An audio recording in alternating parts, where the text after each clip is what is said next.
Merci pour votre fidélité renouvelée à New World Economy. Nous sommes dans une semaine remarquable du côté du Togo avec le sacre de données TV. Nous en parlerons tout au long de cette émission. Également, nous reviendrons sur l'exploit de Toufan du côté de Zénith de Paris. Une semaine pleine de rebondissements. Beaucoup de jeunes se sont illustrés et tout au long donc de cette émission, nous en parlerons avec nos invités du jour. J'ai nommé Foumé Laetitia que nous recevons aujourd'hui comme invité. Laetitia, ça va? Ça va bien, M. Coco. Un plaisir pour nous de te recevoir dans cette émission. Un plaisir très partagé. Je me dis que dans la seconde partie de cette émission, on reviendra tout au long donc de ton parcours de chauffeur professionnel. On rentrera dans ce monde et on découvrira beaucoup de choses. Je vous promets plein de surprises même. Plein de surprises.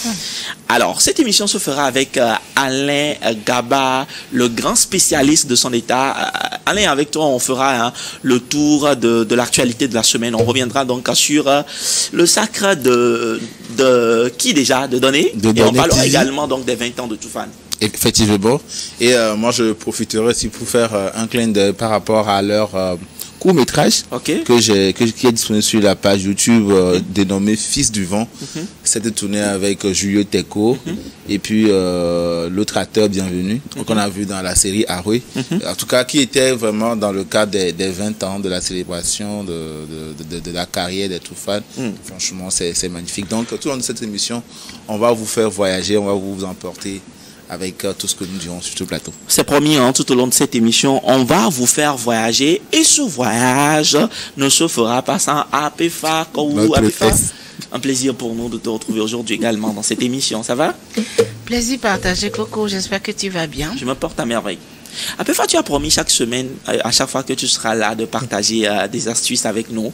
Et aujourd'hui, même si Alain est en train de sourire, Alain nous en dira davantage après. On laisse Apefa nous dire. Je vois sur déjà le plateau, à l'âme, comme on le dirait chez nous, citron et tout ça là. Apefa, il se passe quoi?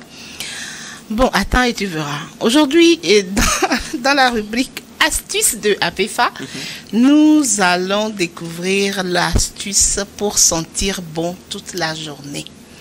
Parce que vous savez, nous côtoyons des gens, nous travaillons avec des gens, nous asseyons partout et il faut toujours qu'on se garde notre corps très frais et qui sente bon toute la journée.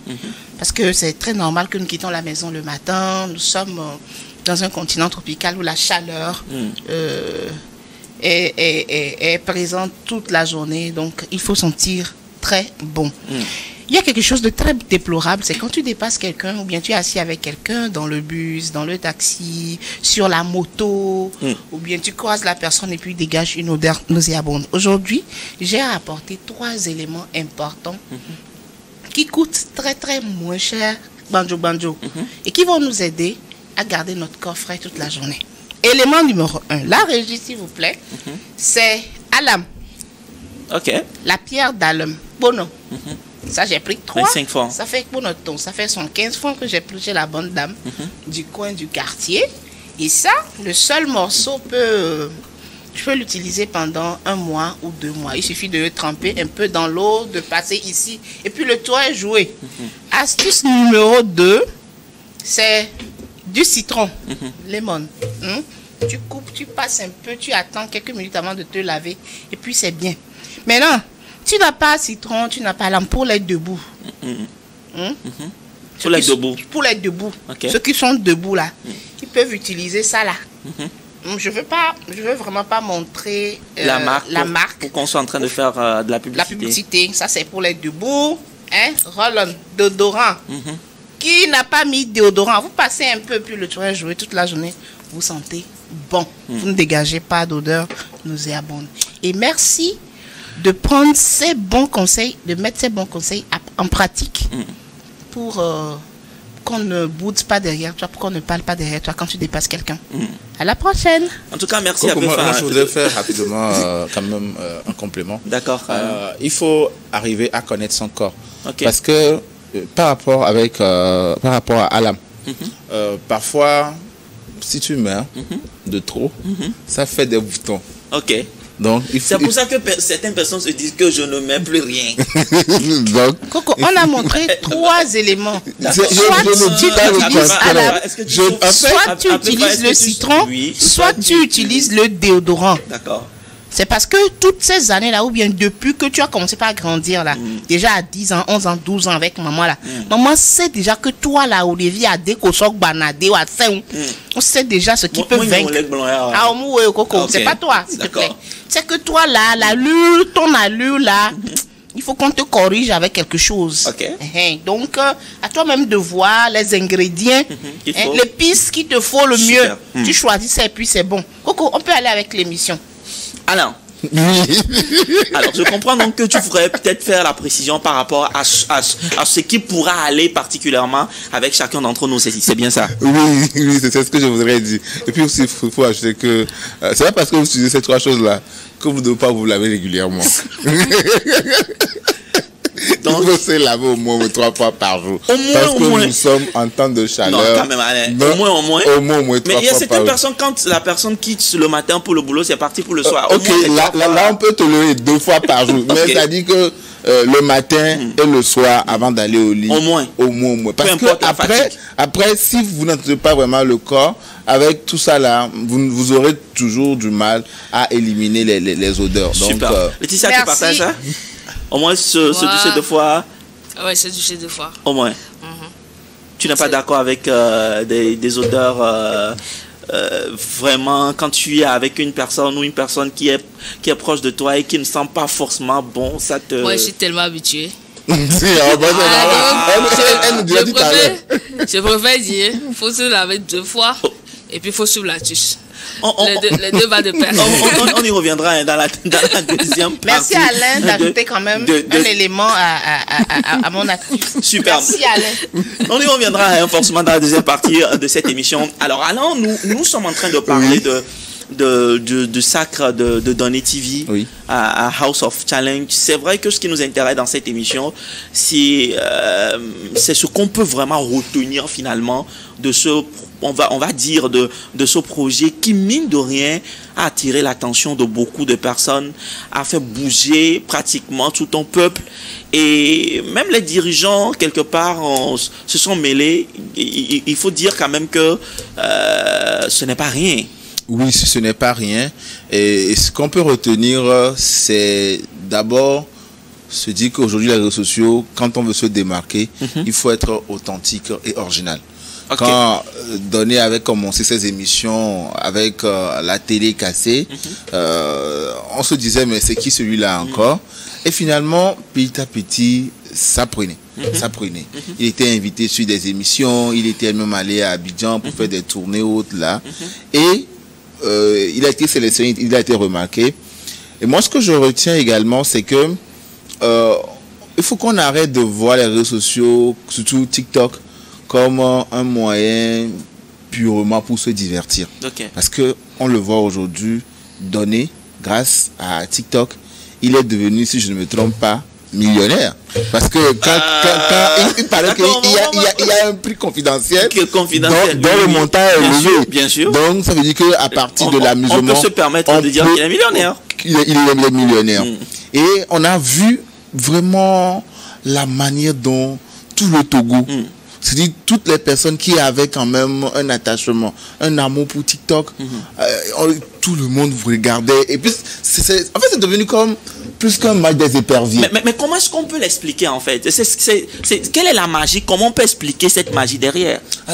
La magie, pour moi, aujourd'hui, c'est parce que, désolé, à défaut d'avoir le football fort, on a trouvé notre sport. Donc on comprend que le peuple avait quand même besoin de ça. C'est-à-dire le peuple avait besoin d'une occasion, d'un événement pour être ensemble. Et on l'a vu le jour de la finale, mais dans mon quartier, ça criait comme si en fait c'était un match de foot, c'était un match des éperviers et le Togo a gagné. Donc finalement, au-delà de l'amusement, c'est devenu en fait un enjeu national. Où même dans la journée, on a vu plusieurs vidéos sur TikTok, sur la toile, qui disaient que le Togo va gagner le Sénégal. Parce que n'oubliez pas qu'entre-temps, dans le cadre du foot, le Sénégal nous avait battu. Donc c'était en fait une revanche. Et tout le monde s'apprêtait. Et quand on a joué le match, on a vu, c'était finalement en fait un enjeu où les lions sortaient par là, les gens étaient prêts à mettre de l'argent. Peu importe la somme qu'il faut, l'essentiel c'est qu'on puisse remporter. Et stratégiquement, Donné a quand même joué le jeu. Parce que quand on prend son geste de soutien pour le Congo, quand il avait fait comme ça, en fait c'est des choses qui finalement il a gagné. Les habitants de Goma. Il a gagné des supporters.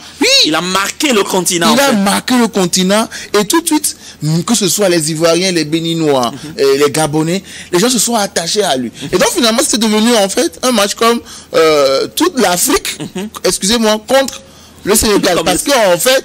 et plusieurs Sénégalais l'ont dit que finalement on dirait que c'est tout le continent qui jouait contre... Oui. Et parce que le Togo aujourd'hui, quand on regarde notre population, contre le nombre de personnes qui étaient en ligne, qui votaient pour Donné, on comprend facilement que ce n'était pas que les Togolais qui jouaient, mais c'était en fait un soutien national, un soutien mondial, qui a fait en fait finalement que Donné a remporté le match. À un moment donné, j'ai vu plus de 1000 points d'écart entre Donné et la Sénégal. Donc ça veut dire qu'en fait tout simplement c'était incroyable ce qui s'est passé. Et aujourd'hui on a vu que avec TikTok, au lieu de venir seulement rire, on peut quand même construire, on peut quand même avoir de l'impact et Donné l'a prouvé. Moi, je suis d'une chose, c'est que quand il va revenir, sa vie ne sera plus comme avant. C'est clair. Ça, c'est sûr. Et donc, passant par là, j'appelle en même temps à toutes ces personnes qui le côtoient de pouvoir réfléchir à comment travailler tout autour de lui. C'est-à-dire que avant, peut-être, il évoluait en solo. Aujourd'hui, il faudrait un manager. Il faudrait qu'on puisse travailler, en fait, son image. Il ne doit plus apparaître n'importe où. Il ne doit plus apparaître n'importe comment. Il est devenu une star nationale. Oui. Parce qu'aujourd'hui, partout où il passe, que quand il publie quelque chose, tout le monde va se demander, mais qu'est-ce que Donné a encore fait? Et donc, il faudrait que son image soit quand même soignée positivement. Je ne demande pas qu'on l'écarte du public qu'il a fait gagner.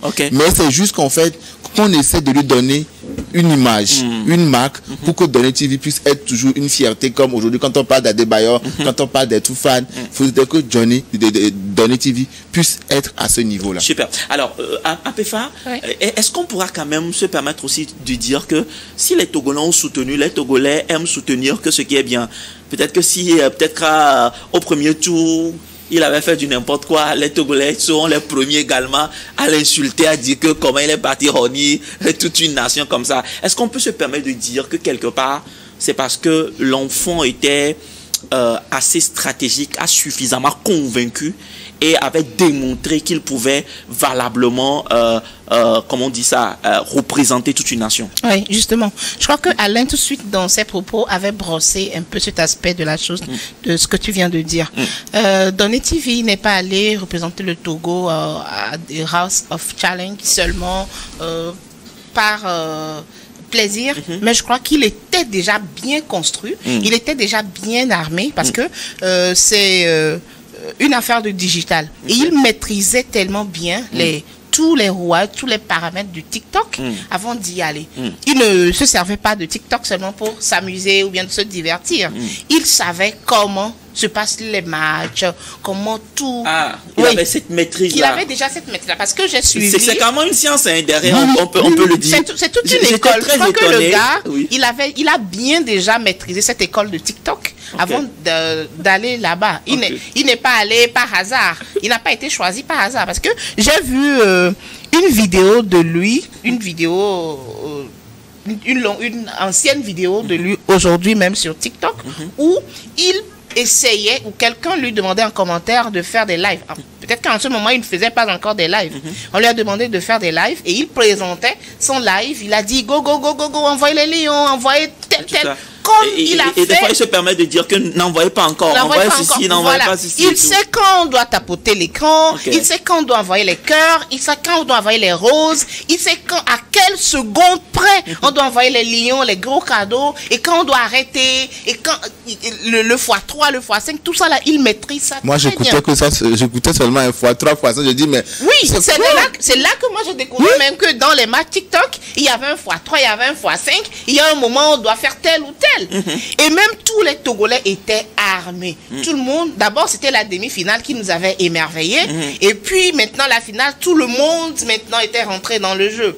Parce que on voyait déjà qu'il y a notre victoire qui est en train de s'éclore et qu'il faut mettre de l'énergie, il faut mettre beaucoup pour qu'on cueille cette victoire-là. Et on l'a eu.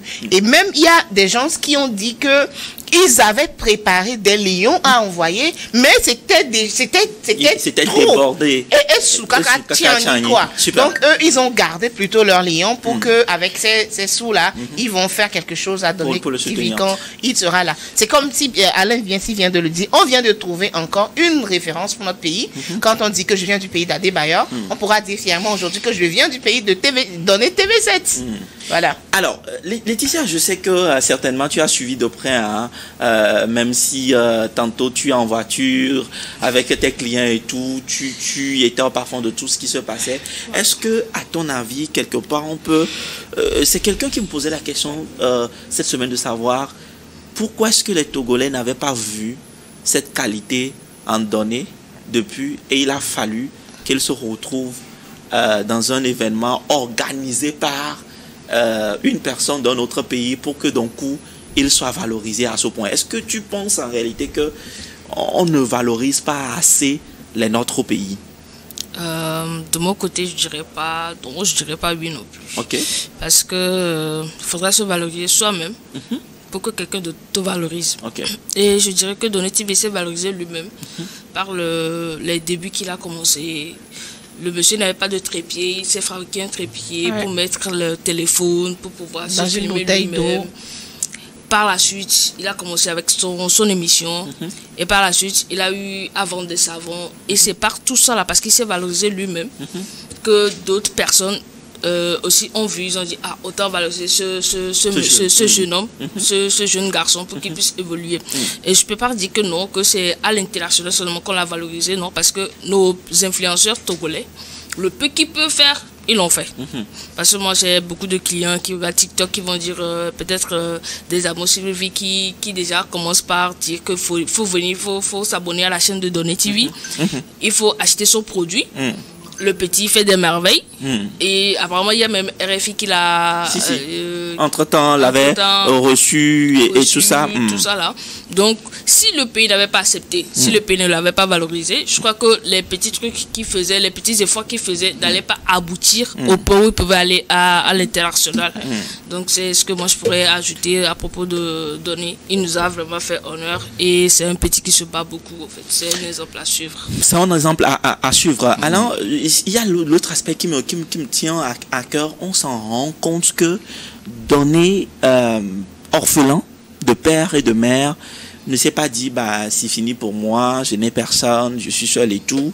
Et quand j'entends sur ce plateau que même ses trépieds, il s'est fait ses trépieds, est-ce qu'on peut dire que pour réussir, il faut vraiment savoir vraiment là où on veut aller et se donner les moyens? Ok. Si tu permets, avant de répondre à la question, je voudrais faire une intervention par rapport à la question précédente.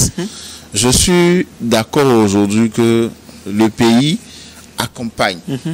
Le pays a accompagné. Le pays a permis que Donné puisse émerger.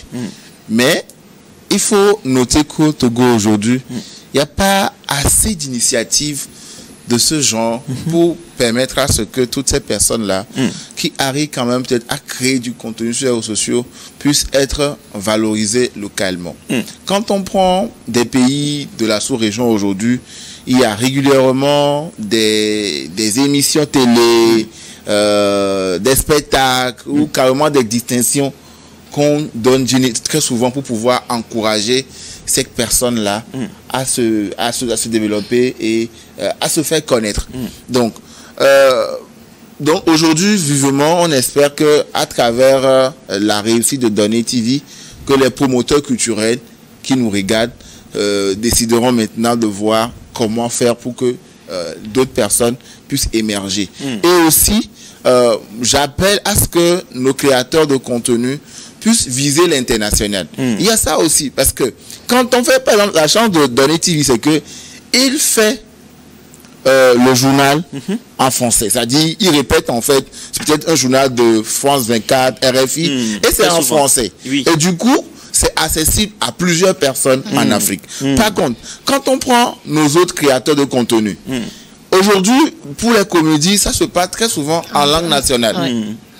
Et ça limite en fait leur portée. La visibilité est réduite.